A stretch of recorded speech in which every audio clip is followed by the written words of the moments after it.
better world. And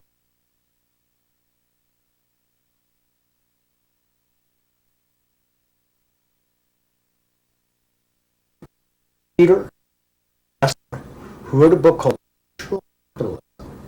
This book goes into one of our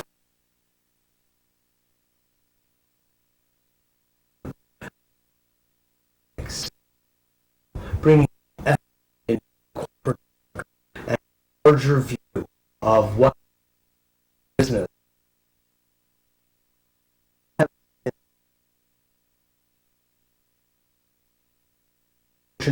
company year, business from the inside out, and so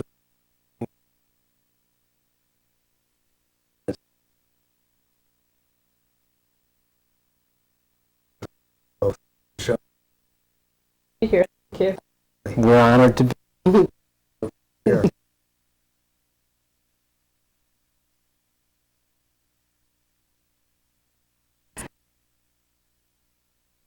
Spirit happy. I guess the best way we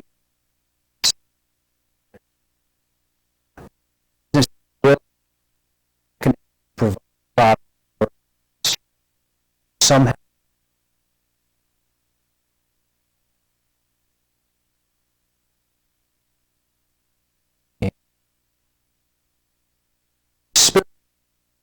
business is the humane aspect of business.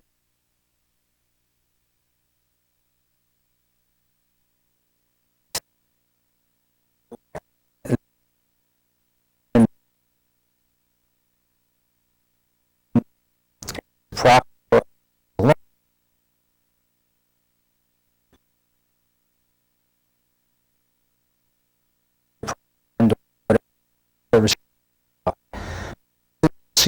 service, and so the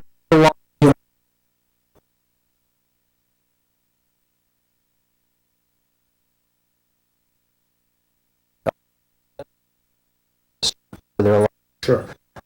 So, sure. To have that level of market savvy, but what you're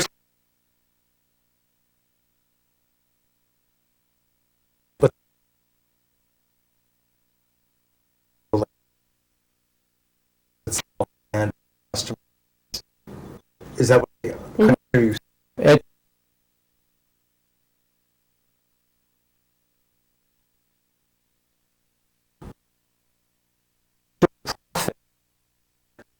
opportunity to provide a service to someone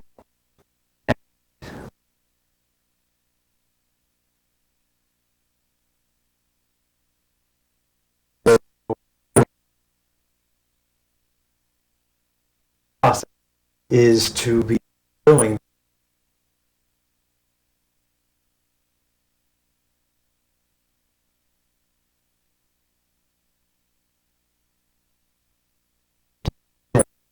Versal.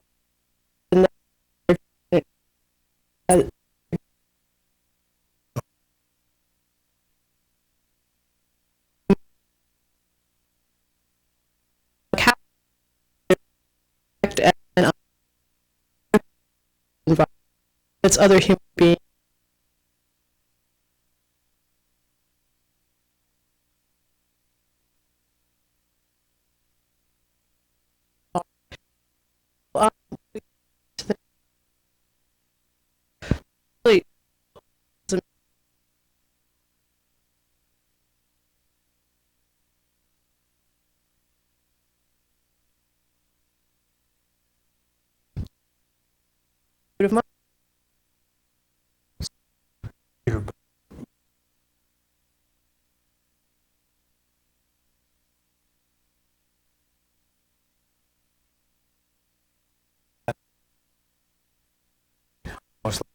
goes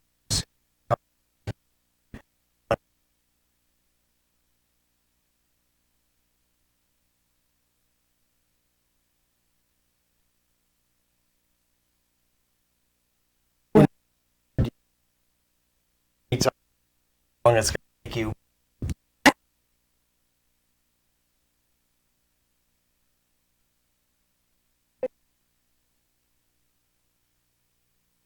is, I mean, it defies logic.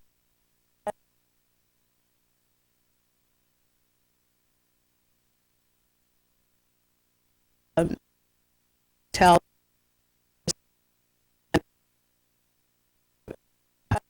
yet his business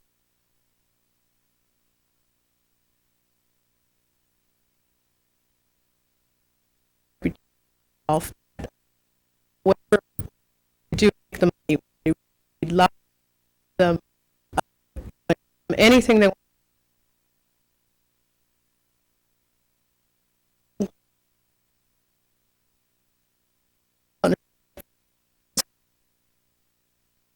guilty. And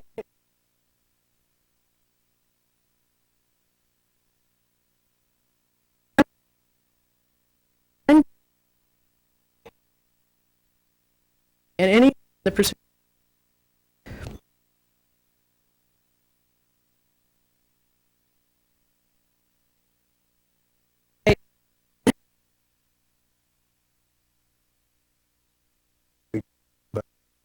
Seeking to heal that.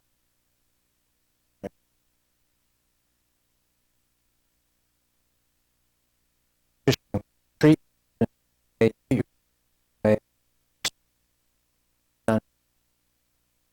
personal relationship. Yeah.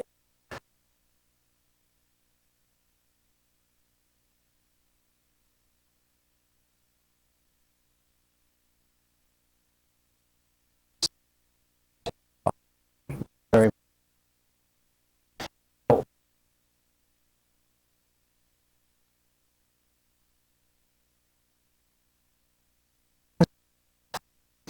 you remember well. If I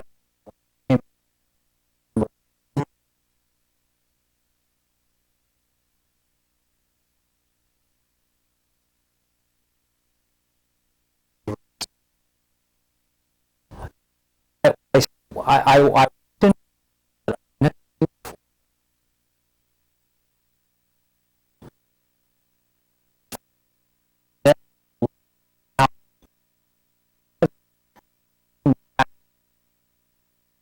and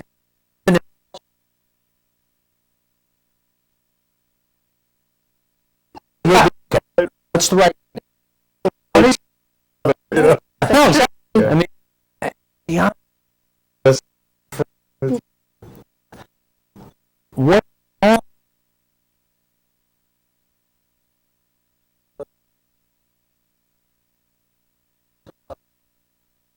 if we put slip out and put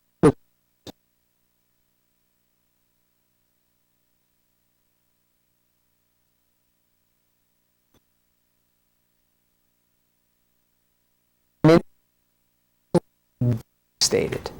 Why? Because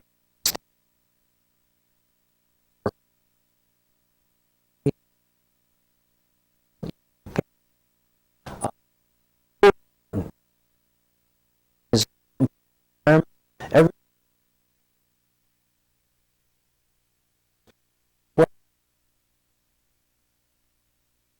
something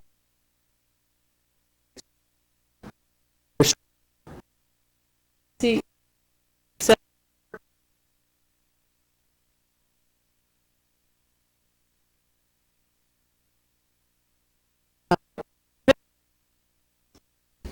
found that their employees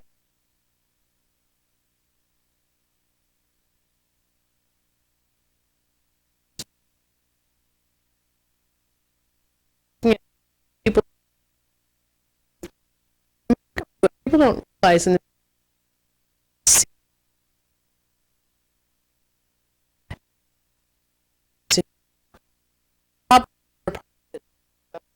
delay people after 9/11 later we had we had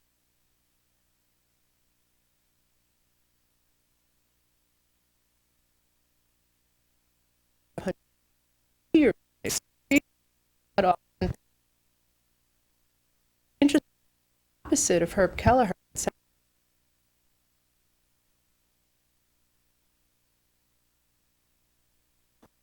We the new so interesting.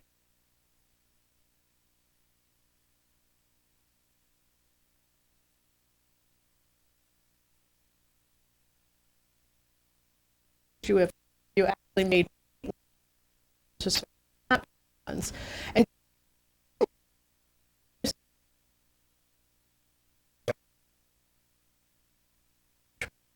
words, you know, dollars an hour. Say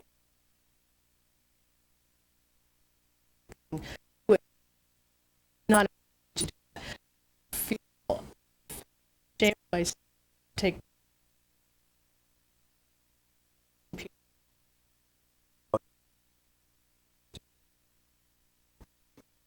you don't want to person. We need to get away from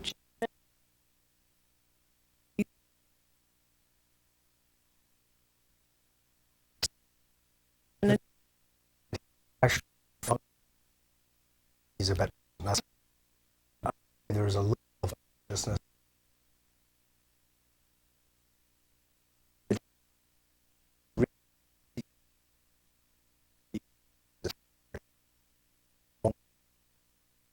And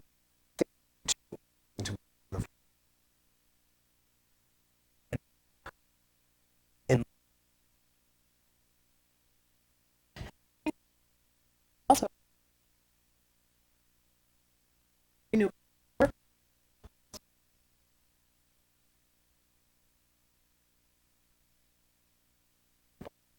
with it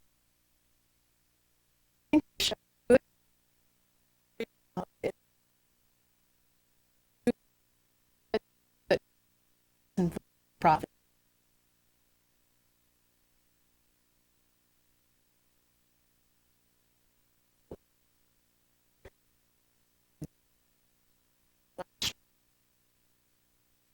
$90, $500 a share. So I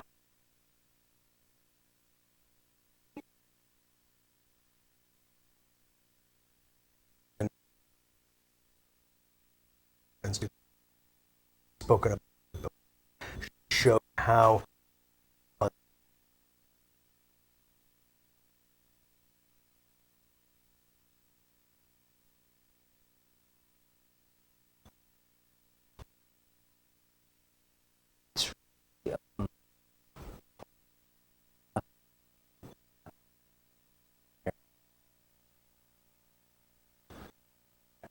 or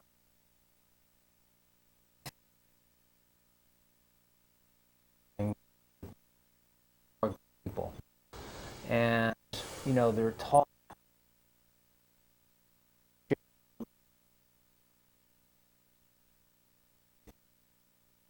and what that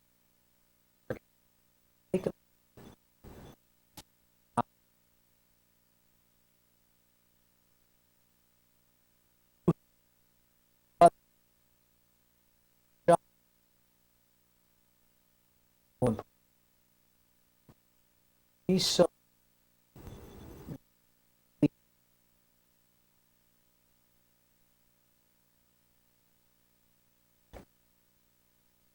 okay, there and the thing is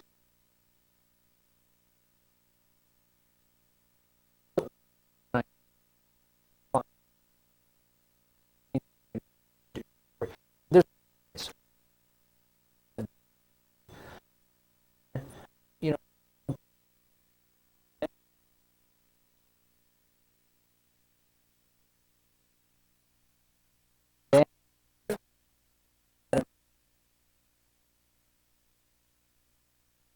do I'm like beings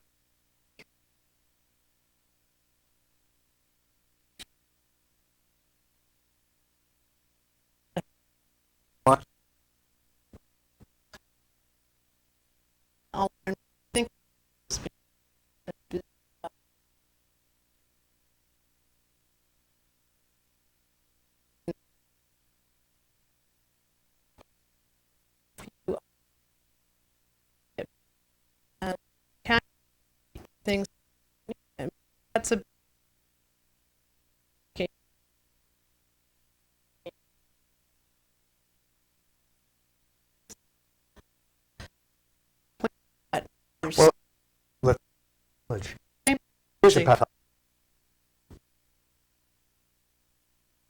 One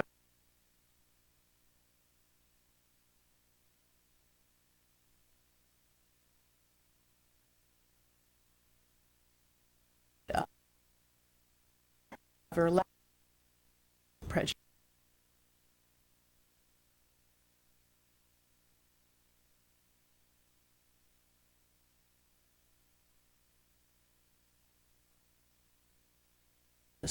Tap to be on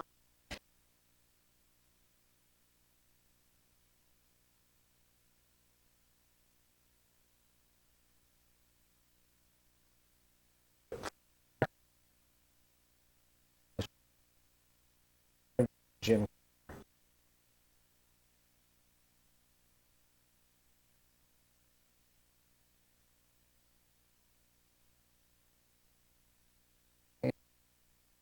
And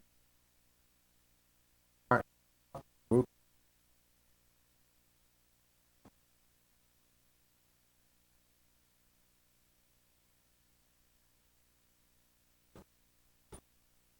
almost fit that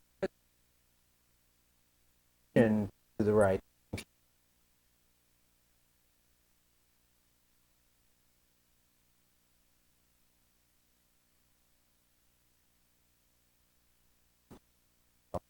Hey,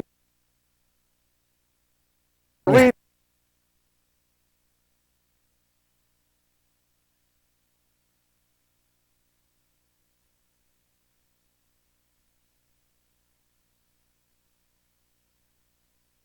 it and made change that took place.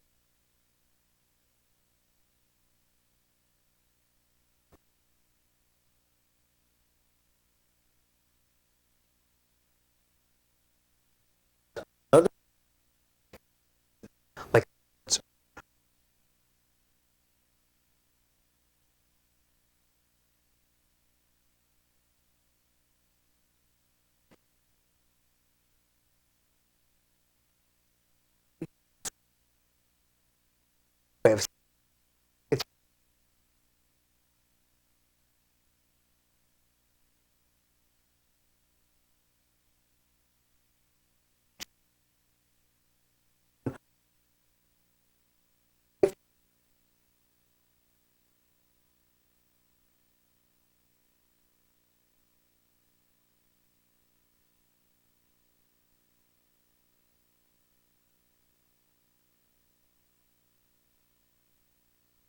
You know, so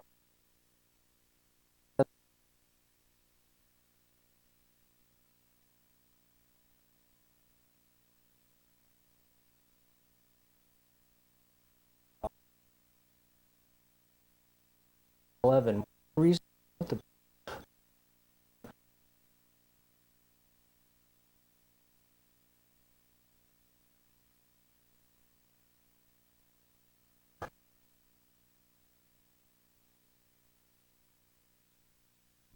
think that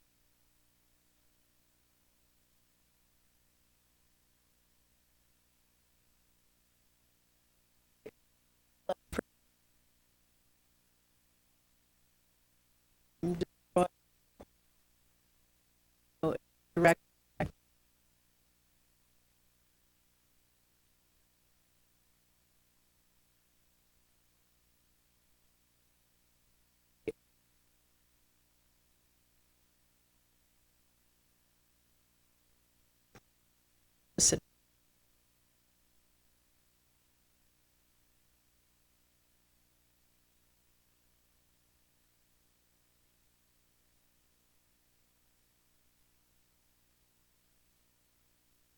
of everything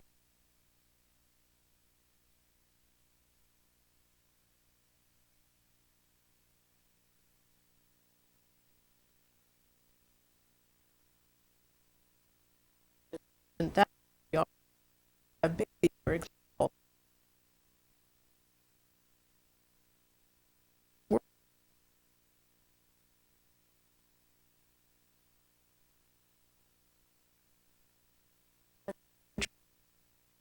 humans are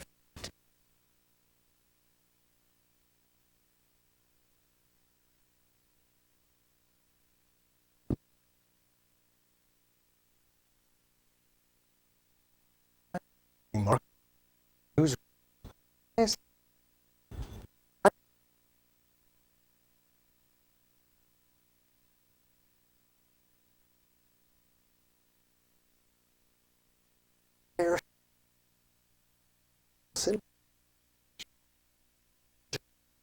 weak?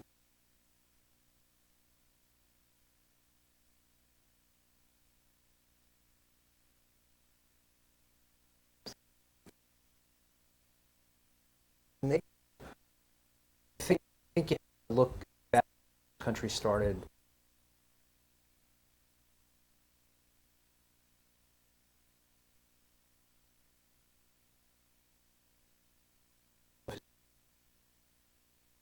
There's Yeah. no working for not.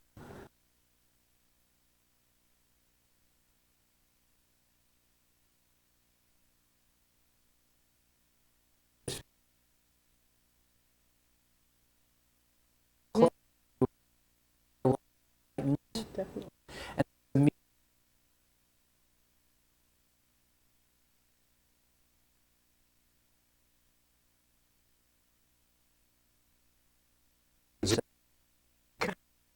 I I think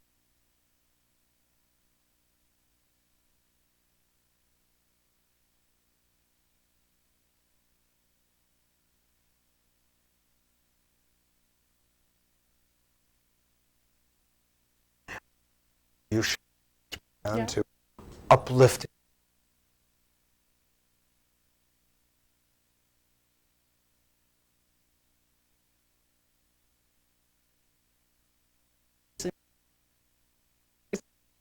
Or radio station here that talks about positive. This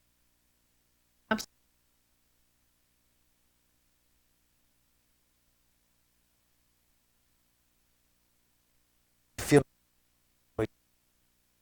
to move, not to view business of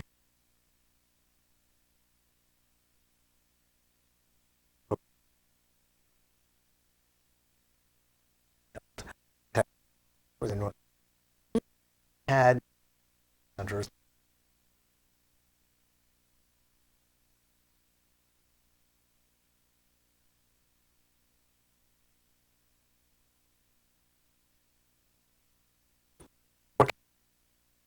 What? These things right.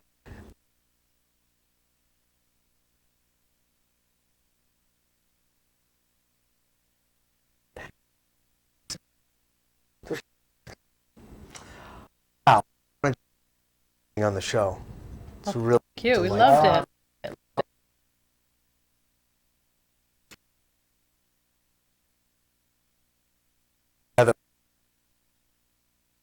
Mitchell J. Rape for a Better World. Speak and Peter Wessler, the wonderful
Hello, and welcome back to A Better World.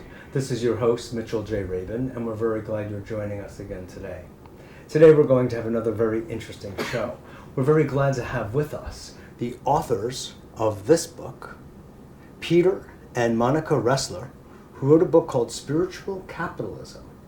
This book goes into one of our favorite subjects, which is how to spiritualize our society all around, i.e. bringing ethics to the table, bringing ethics into corporate America and a larger view of what can be possible through business by being humane.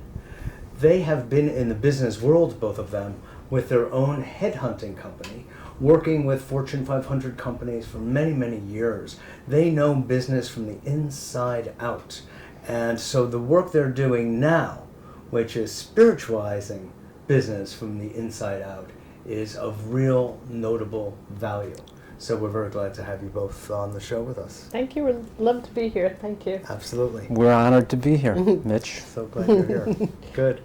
So tell me, what for you both does spiritual capitalism mean? You have the mic? Spiritual capitalism, I guess the best way to define that would be to understand that everything that we do in business is done by other human beings. Business is really a mechanism to provide a product or a service to somehow enhance the life of another human being. And that product and that service is provided by a human being, created by a human being. And so the spiritual aspect of business is really the humane aspect of business. When we're told it's not personal, it's business, when we separate ourselves and think incorrectly that the only reason we're in business, whether we own one or work in one or work for one, is to profit for ourselves alone, we're missing the entire point. As soon as you remove the service aspect from your product and or whatever the services that you provide, your business will cease to exist. And so the underlying humanity... In the long run. Absolutely. Yeah. And sometimes in the short run. I mean, people aren't going to buy a product that doesn't make their life better, a product that doesn't serve some purpose for their lives. Sure. And so... Sure, it has to have that level of market savvy. But what you're saying is actually going beyond that. It's not just the product itself being of value, but the way it's delivered, the people who are delivering it, the personal relationships between the business itself and its customer base. Is that what I kind of hear you saying? It's all connected. It's all connected, yeah. You know, we're all, each and every one of us is, in fact, a human being.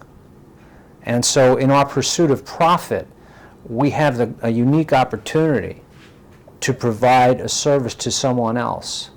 And we believe that it just simply requires a shift in the way we think about our pursuit of profit and the way we think about how we make our money. Peter, you're saying that to humanize that process is to be fulfilling this idea of a spiritual capitalism. To humanize that.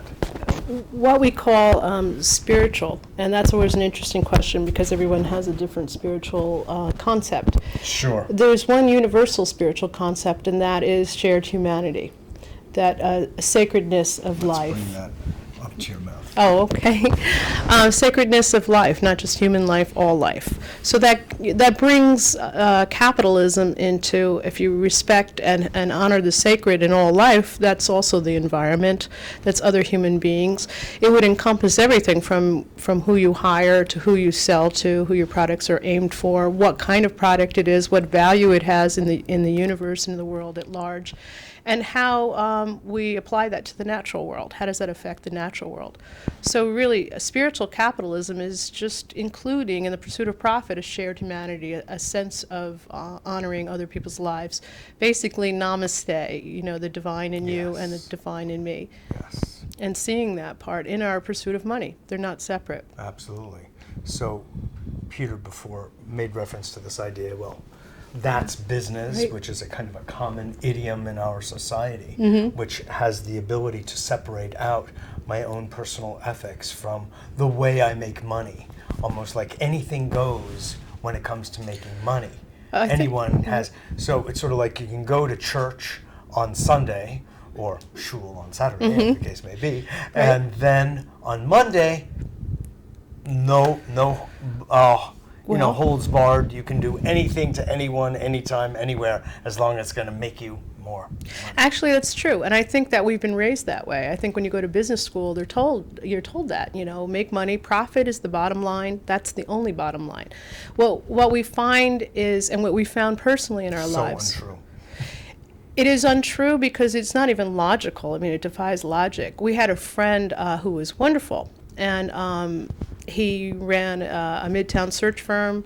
He had clientele that he had worked with for years. He was an extraordinary man personally, a devoted father, a devoted husband. Yet in his business, his whole attitude was every time he saw a client, he saw dollar signs. And so he created a reputation for himself. He's still in business now, but he created a reputation for himself that whatever he could do to make the money was what he was going to do. He'd lie to them, talk to them, and tell them anything they wanted to hear, with the whole attitude that it was short-term profit. So when business slowed down, especially after 9/11, he was almost out of business because he didn't have the sense of loyalty and trust that other people had created with that longer-term approach. And it was a really good man. And I think we started thinking about it then. We started thinking about how separate he was, what an honorable person he was personally, what a good friend he was, as a matter of fact, and how he had this separation in his own mind that money and anything in the pursuit of money was okay. Yeah. No, I understand. I think it's a very good point, and it's scary what that division has been. Right. And I feel that Changes. through your work Right. and the work of others and what we do here on A Better World are seeking to heal that very peculiar and illogical and non-business savvy rift. It's interesting. I mean, you treat your wife in a certain way, you treat your kids in a certain way. There's a certain level of honesty or complete honesty that you should have in most of your personal relationships, and yet there is that incredible disconnect between our pursuit of profit. And we don't think the bridge is all that far to build. We don't think it's the construction's going to take that very, very long because, as Monica put it, it's just logic. I mean, if you want to stay in business for the long term, when things get tough and you treat your employees really well, they'll back you up. We saw that in the fire department. When I became a fireman after September 11th, That's extraordinary that you did it that, was Peter. It really is. It's, I understand the impulse because they were so exemplary in their behavior. Yeah, and I walked into a world that I had never seen before. I mean, these guys backed each other up. The first thing they said in fire school was, you never leave without your brother. You never turn your back on your brother. And I'm sitting there and I'm living in Wall Street, which is like, hey, look, if you got to kill your brother for $500,000, Exactly. just don't get caught, you'll be okay. Right. It's the right thing to do. They actually say, these turn guys on are your like- brother. Yeah, no, exactly. Yeah. I mean, it was the opposite. Michael Douglas, the firm. It's yeah. Yeah. What I saw in training, the way the brotherhood, the unity, and unity there's strength, Yeah. I thought to myself, my God, this is if we could take this template and put it, slip it out and put it into the business template, because when you think about the companies that have that kind of loyalty, like for example, I just mentioned one, Please. Southwest Airlines did not lay one person off after 9/11. That's true. In an industry that was absolutely devastated. Why? Because they understand that you want to treat your workers with respect, with dignity. You want to pay them well. You want to pay them fairly. They were important. Just like every fireman is important to another fireman, every employee and every customer was important to those people at Southwest. And so they had a fund set aside whereby if something extraordinary happened, nobody gets laid off. In unity, there's strength. Actually, the CEO said that Herb Kelleher said that it wasn't even an option. It wasn't even an option to lay off one person. It was a given that they would keep everybody. And I think that is one of the most profound examples of spiritual capitalism, because they understood that their employees, their whole workforce, were more than just workers. It's unusual because in a Fortune 500 company, of which they are, the first thing you do is you slice off, as many people as you can. Okay, what can we do without? And remarkably, what people don't realize in the business world is that when you see these devastating cuts and job losses, and it affects individual lives, and you have to rebuild. I mean, job losses are part of business, so sometimes you have to lay people off. We also did after 9/11. We did about a year later. We had to lay people off, but we had such loyalty to them that we made sure they had other jobs. We made sure we gave them severance. But we're a small business. When you get to be a larger business, a Fortune 500 company, you don't see your employees. So it's very easy to just cut off 10,000 jobs. There are numbers on a page. Right. But it's very interesting because the opposite of Herb Kelleher at Southwest was, for example, Ford Motor Company just laid off, I think it's 30,000 people. And we also read in the newspaper very recently that the new CEO, in 3 months of work, got paid $28 million. So interestingly enough, that's about an average of $100 million a year, and they just laid off 30,000 people. It might have been 20, as a matter of fact. But if you think about those 20,000 employees, how many of them could you have kept if you actually made maybe $8 million? He might be able to survive on that for 3 months. And just the attitude, and I don't mean there's anything wrong with money, but at what expense? Oh, exactly. 20,000 people that are devastated and destroyed in an area where it's very, very, very difficult to get work, and where those people are basically, they're lower middle class. This is $16 an hour they were making, and this person is making $28 million. I think what we're trying to do is not say that it's wrong, not judge him, but try to inspire people to do the right thing, to do what Herb Kelleher did. Say it's not an option to do that. That I would feel ashamed of myself to take $28 million for 3 months of work at the expense of 20,000 people's jobs. Well, you should be glad that you don't have to be inside him to sleep at night. Yeah, I don't want to talk about him as a bad person, because I think that we need to get away from judgment and try to encourage and inspire people to be their best selves. Agreed. He's just doing what he learned in business school. I'd like business schools to start taking action and change The thing is that he is actually a function. I'm not saying he's a bad person, that's what I'm saying. But I would say there's a level of unconsciousness that he is indulging. Yes. I would say that. But this, and it's for anyone who has reached the level of CEO, for him not to see the intense disparity, one would have to actually be blind. And so what I think that you two are helping to bring to the foreground is this idea of equity and how, let me put it this way, enlightened self-interest. Absolutely. Why don't we put it that way? Yes. Yeah? And I think a good example of that also is Google. Google is phenomenal to us. We know people that work there. We also understand that they take, I think, no salary or $1 a year, and they put it back in the company. Okay, they're extremely profitable. And let's see what they do when the times get rough. But I think they show a good role model. They're very, it has an enlightened pursuit of profit, that they make sure that everybody that's involved profits, including their customers. I mean, they have an honorable sense of how to advertise too. They have a certain, when they did their IPO, they had a very strict moral code when they did that. They said, we're in it for the long term, not the short term.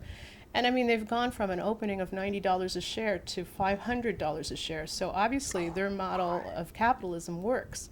And I think they present an example for all of Wall Street. One of the things that came up in Patricia Aberdeen's book, Megatrends 2010, which we had spoken of a little bit before, is she showed how many mutual funds these days that are green-based or socially conscious-based are doing exceedingly well. Right, as a trend. Yes. What were you going to say, Peter? It's really a fairly simple process to raise someone's awareness about how their actions affect other people's lives. I think most of the guys that are running and girls that are running, the big companies are good people.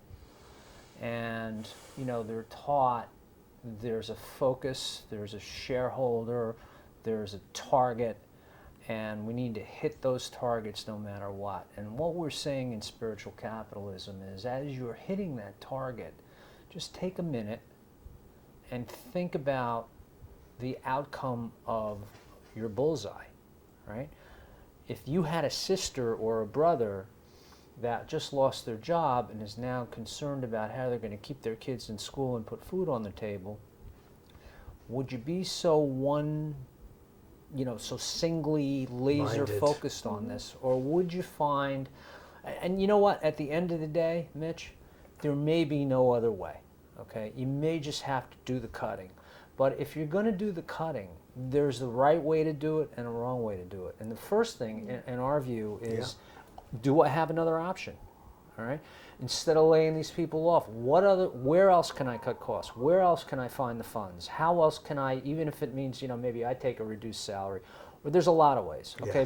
Once all those have been exhausted, then, we know businesses where if a manager has to lay an employee off, they do it face to face, they do it over lunch, they then have, they invite that employee that's been laid off a month later to another lunch to see how they're doing. They treat them like human beings. Actually, that's Robert. Beautiful. Yeah, that's what we need to be treat each other and be treated like human beings. Right. If you're going to have Is to that do your asking so job, much? do it humanely. Right. Absolutely. Also, it is on one-on-one. We think of business as being corrupt, as business being greedy. And I like to point out that greed has no social or economic boundaries. It goes through all layers of society. For example, if you take your car in to get fixed, and the mechanic tells you need 3 things that you really don't need, I mean, that's a basis of greed. And they might be making, $40 an hour and not the CEO of a Fortune 500 company, but still, it's the same level. So we want to point out that there's... Well, it's the same, let's say, pathology. Same pathology. And it is a pathology. Absolutely. So it's not just about business. We had a letter from one of our... we had done a workshop, and this one particular woman sent us a letter, and she said she had been afraid to talk during the workshop, but she wanted to let us know that we had ridden her of her last bastion of prejudice, and that was that money was corrupt and business was corrupt. Wow. Because what's happened in business is that there's so many good people in business, believe me, on Wall Street as well. Yeah. We know so many, but there's a taboo to be conscious, a taboo to be honorable. It's thought to make you vulnerable. So we like to use a whole different concept. It's a machismo attitude, basically. Yes, absolutely. Can I tell my Elliot Spitzer story? Oh, yeah. Please. Watching Bill Moyers one night, and they had the show was on Elliot Spitzer, and they were interviewing Jim Cramer. And so I don't think it was Moyers. I think it was his associate, right-hand anchor. Said to him, "Well, Jim, what are the guys on the street saying about Spitzer?" And he said, "Well, if you're in a bar and you're talking to a group of them, they think that he's the Antichrist. But if you take each one of those guys individually, each one of them will say he's doing the right thing." So, and I almost fell off my chair when I heard that, because it's true, people need permission to do the right thing. People really want to do the right thing. And, if enough of us can bring that up to the fore, and I think, I don't want to push my book, but what the heck, I'm pushing it. Hey, you can, please. If you read that, that's the whole point. We want people to read this and get educated. If you read that book, you'll never think about your work the same way. I don't care if you're a CEO of a Fortune 500 company, or a guy that, Hello and welcome back to A Better World. This is your host, Mitchell J. Rabin, and I'm very glad you're joining us again today. Today we are on location in Culver City, California, at the offices of Hub, and we are seated with its president I agree. and I think founder, that Charlie Gay. we're ultimately Charlie really dealing has with just embarked human nature. upon a really Business is interesting just and much another needed vehicle, endeavor like sciences, of helping like the arts feed are. It's just children, another vehicle educate for human children, beings to shelter children, actually hang out and with each extend other and have a lot of microloans fun to their while mothers, making hay, so to speak. especially in It's Africa, all although good. that is It's just expanding that when to things other get needed parts out of the of world to balance, help people that we have in trouble. great need. And I mean, that's just who my are way in a of saying. I position mean, far I different think it's than pretty we are obvious. Joseph economically. Campbell, who's been And one of his my heart has been mentors reaching over out the for years, decades, actually, tells a to story make this about kind two of people difference in the standing world. on a street Having worked for corner, the Princess and Diana the light Foundation changes, and one in doesn't see, London, and the other working one, with to a total landmine stranger, issues grabs them, and puts their other own sorts life of things of in the sort, jeopardy, helping and grabs the other one to people save his or her literally life. internationally Like that. get What a is better that life, human impulse and about? now this has Well, you know But what? it's because we are in his one. work and founding we feel of and Hub, know it on some Humanity very deep, Unites beautiful Brilliance. level, and we he'll be act speaking that with us way about when what we're in that accordance is, with what it. its mission is. Well, I have to tell you, we it's saw that on really 9/11. starting a new Exactly. template, if you investment will, There was a another- plumbers out of the for rubble. charitable I had work firemen in the friends of world, mine that wherein told me, our you know, I hearts could can not rise believe to the how many occasion and we can civilians really give were not something running back out to the building world and were helping while people who were receiving at the pregnant, who same were infirm, time. who were old. So, Charlie, That is who we are at our Pleasure to core. have you. And when we saw Thank you that on very much for letting me 9/11, one of come the on your reasons we program wrote the today. book it's my was we pleasure to thought have each you. other- You know, we you're said to doing each such other, good work. "God, You've you been know, doing that's so who much we good are at our work for core. so Why long. It's does it really have to take a exemplary. tragedy And I like wanted our 9/11 to audience to bring hear out the about it, best hear in what you're every one of doing, us? and Peter. how maybe even they can Really. participate. But Exactly. first of all, It just doesn't. speak, if you would, You've a little already bit, answered Charlie, your about question. what I brought you actually to this think kind that of work in the tragedies first reveal place. who we really are, and I Well, find what them a brought me great to- teaching tool, a great spiritual tool, as a matter of fact. Truly. Because in tragedy, if we take 9/11 for example, we had a was small the group fact of people that I think wanted inherently to, we are all destroy humanitarians. innocent Yeah. life We're that, all being you know, of service directly affected to them, ourselves, and our felt families, justified in doing that. And our that's a universal communities. human. It's not just We one all do particular our group, bit. it's We all everyone. give And our then we had a bit. very large And so what group of brought me people, to the work I do majority today is of that New Yorkers, as the I majority progressed of the in the country, success of my majority life, the and I had a modern tremendous world, amount of success, that felt quite different. The opposite is, in fact, that felt the suffering with those who were suffering, that felt this loss deeply. I remember we saw pictures of people looking up at the towers, and they were crying, and they were devastated. You could see the agony on their faces, and they didn't even know the people in the buildings that this was happening to. Because at the core of every one of us is something greater than we even can imagine. And I feel that that's the root of who we all are. That's the divinity within ourselves. The part of us that is of love for other people, that is more than anything else, more than hatred, more than destruction. That's who we are. When you look at a baby, for example, you don't see hatred. They're not capable of hate, because that's how we all start. When we come into this world, that's who we are. We're of love, not hate. And so I'd like to just mention that we get very cynical, and we go on these talks around the country, and we try to inspire people to see that human beings are, in fact, greater than what we really believe they are when watching the news or reading the newspaper, that we're really of something extraordinary. So I agree with you.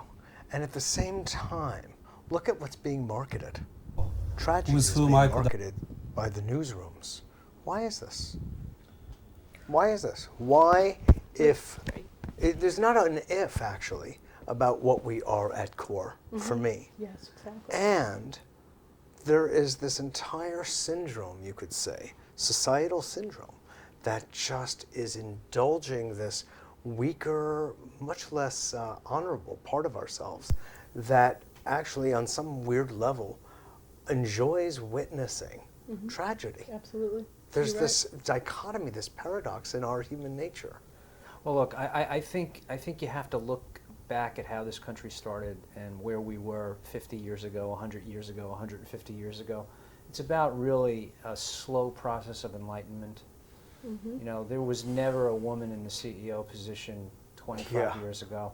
There was never, you know, children were being forced to work at the age of 9, 10 years old.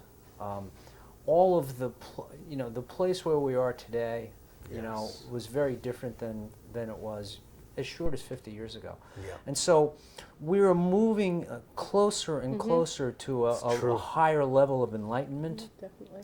And as the media, And it's taking a while. as we just witnessed with Imus, you know, and I mean, 10 years ago, nobody would have even given us, 5 years ago, nobody would have even said a word about Here it. in 30 seconds, he was fired in a week. Okay, so I have hope. Yeah, me too. I think Me we're, too. I think we're moving in the right direction. Me too. You know, I guess, Peter, I'm reacting to the old notion that man plans and God laughs. You know, there's a timetable at play here that Right.